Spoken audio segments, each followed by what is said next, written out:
TDP ప్రభుత్వంలో గుంటూరు నగరం శరవేగంగా అభివృద్ధి జరిగిందని టీడీపీ అభ్యర్థి మహమ్మద్ నజీర్ అన్నారు. వైసీపీ ప్రభుత్వంలో రాష్ట్రంలో అవినీతి, అరాచక రాక్షస పాలన నడుస్తోందని ఆగ్రహం వ్యక్తం చేశారు.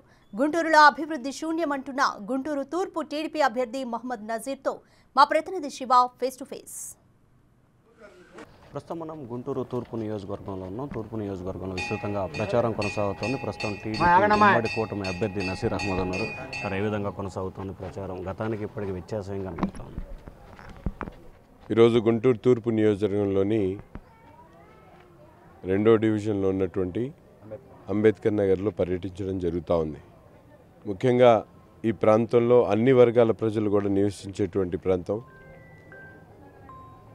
ప్రతి ఒక్కరు కూడా మంచి స్పందన లభిస్తూ ఉంది. ప్రజల్లోకి తెలుగుదేశం, జనసేన, బీజేపీ కూటమికి ఒక విశేషమైనటువంటి స్పందన ఈరోజు కనిపిస్తూ ఉంది. గతంలో తెలుగుదేశం పార్టీ కోసమో లేకపోతే జనసేన కోసమే కాకుండా ఈరోజు ప్రజలు ఈ ప్రభుత్వాన్ని గద్దెదించాలని కృతనిశ్చయంతో ఉన్నటువంటి విధానంతో ప్రతి ఒక్కరు కూడా ఎప్పుడు ఈ ప్రభుత్వాన్ని పారదోలుదాం అనే ఆలోచనతో ప్రజలు స్వచ్ఛందంగా ముందుకొచ్చి ఈరోజు నీరాజనాలు పలుకుతున్నటువంటి పరిస్థితులు ఉన్నాయి. ముఖ్యంగా తెలుగుదేశం, జనసేన కూటమి కార్యకర్తలు కానీ నాయకుల్ని రెట్టింపు ఉత్సాహంతో ప్రతి ఒక్కరు కూడా కార్యక్రమాల్లో పాల్గొంటూ ఉన్నారు.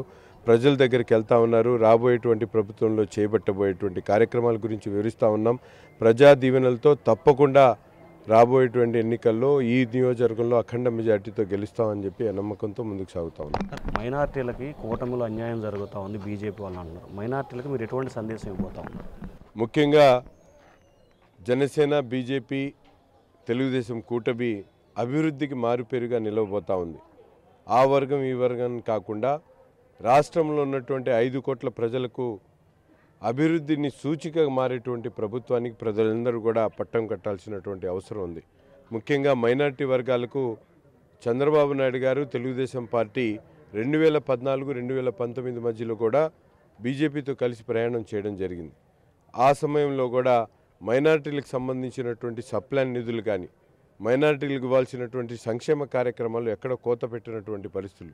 అంతేకాకుండా ఈరోజు జగన్మోహన్ రెడ్డి గారి ప్రభుత్వం చేయనటువంటి సంక్షేమ కార్యక్రమాలు కూడా గతంలో చంద్రబాబు నాయుడు గారు బీజేపీ ప్రభుత్వం కలిసి పనిచేసినప్పుడు ఇచ్చినటువంటి షాదీ ముబారక్ కానీ, పెళ్లి కానుక కానీ, మోజన్ ఇమాంలకు వేతనాలు కానీ, సప్లాన్ నిధులను ఏదైతే మైనార్టీ ఫైనాన్స్ కార్పొరేషన్ రుణాలు కానీ, ఈ విధంగా ఏ రాష్ట్రంలో జరగనటువంటి విధంగా మైనార్టీల సంక్షేమం కోసం ఆనాడు బీజేపీతో కలిసినటువంటి టర్మ్లో కూడా తెలుగుదేశం పార్టీ ప్రభుత్వం ఏర్పాటు చేయడం జరిగింది. అందుకని ఎక్కడ మైనార్టీలు ఈరోజు బీజేపీ కూటమితో ప్రయాణం చేస్తున్నటువంటి సమయంలో చంద్రబాబు నాయుడు గారి మీద పూర్తి కృతనిశ్చయంతో ఆలోచనతో ప్రజలు ఉన్నారు. మైనార్టీలు తప్పకుండా వైసీపీ ఆ నాయకులు చేస్తున్నటువంటి ప్రచారాలను పక్కన పెట్టి ఒక సైడ్గా ఈరోజు మ్యాండేట్ ఇవ్వబోతా ఉన్నారని చెప్పి తెలియజేస్తారు. ఫైనల్గా గత 5 సంవత్సరాల కాలంలో ఎమ్మెల్యే గెలిచాడు, అధికారం ఉంది. సో గుంటూరు తూర్పును ఏ రకంగా అభివృద్ధి చేశారు? భవిష్యత్తులో మీరు ఎటువంటి అభివృద్ధి చేయబోతా ఉన్నారు? 10 సంవత్సరాల్లో ఏం పీకారో ఒక్కసారి ముస్తఫా గారికి గుంటూరు తూర్పు నియోజక ప్రజలకు చెప్పాల్సినటువంటి అవసరం ఉంది.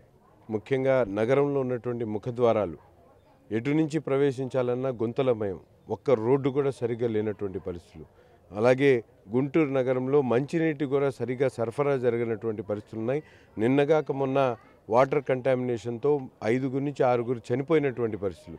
ఎప్పుడు లేనటువంటి విధంగా ఈరోజు వాళ్ళ కార్పొరేటర్లే రోడ్డు మీద పడిపోయి కాళ్ళు చేతులు ఇరుగొట్టినటువంటి పరిస్థితులు.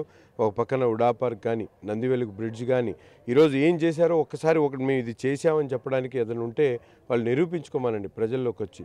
బీఆర్ స్టేడియం నిన్నటిదాకా దాని గురించి పట్టించుకునేటువంటి పరిస్థితి లేదు. గాంధీ పార్క్ తెలుగుదేశం పార్టీ పోరాటం చేయబట్టే ఈరోజు గాంధీ పార్క్ ఎక్కడో చోట కొద్ది పనిచేయదు. పిఓవికే మార్కెట్ కడతా ఉన్నారు, ఎక్కడ ఊసే లేదు. గుంటూరు నగరంలో ఏ ప్రాంతంలో కూడా డ్రైనేజ్ వ్యవస్థ సరిగ్గా లేదు. అండర్ గ్రౌండ్ డ్రైనేజ్ గత ప్రభుత్వంలో 950 కోట్ల రూపాయలు తీసుకుని వచ్చి అభివృద్ధి చేసేటువంటి కార్యక్రమాలు చేస్తే ఈరోజు ఇటుకు కూడా ఒక సిమెంట్ బస్తా కూడా కొన్నటువంటి పరిస్థితులు నగరంలో. అంటే ఏ వ్యవస్థలో కూడా ఈ గుంటూరు నగరంలో అభివృద్ధి ముందుకు నడిపించినటువంటి పరిస్థితి లేదు. కాబట్టి ముస్తఫా ఒక అన్ఫిట్ ఎమ్మెల్యే అనేటువంటి ప్రజలు నమ్ముతా ఉన్నారు. ప్రతి ఒక్కరికి కూడా తెలుసు. ఆయన గెలవలేడని చెప్పి ఈరోజు కొత్తగా నాటకాలు తెరదించి వాళ్ళ కుటుంబ సభ్యులను తీసుకొని వచ్చి నాటకాలు ఆడుతూ ఉన్నారు. ప్రతి ఒక్కరు కూడా గమనించాలి. ముస్తఫా గారు 10 సంవత్సరాల్లో ఏం పీకారో బహిరంగంగా నేను అడుగుతా ఉన్నా. మీరు నిజంగా ఈ అభివృద్ధి చేశాను అని చెప్పి ప్రజలకు చెప్పదలుచుకుంటే మీరు బయటికి రండి, వచ్చి ప్రెస్ మీట్ ద్వారా చెప్పమనండి. గుంటూరు తూర్పు నియోజకవర్గానికి ముస్తఫా గారు ఎమ్మెల్యేగా శాసనసభ్యుడిగా ఏం చేశాడో ప్రజలకు చెప్పాలి. చెప్పిన తర్వాత ఓట్లు అడగాలి. ఈరోజు మీరు ఓడిపోతారని చెప్పి మీ కుటుంబ సభ్యులను తీసుకొని వచ్చి ప్రజలను మభ్యపెట్టేటువంటి విధంగా మాట్లాడడం ఇది వైసీపీ దుష్ట రాజకీయాలకు నిదర్శనం.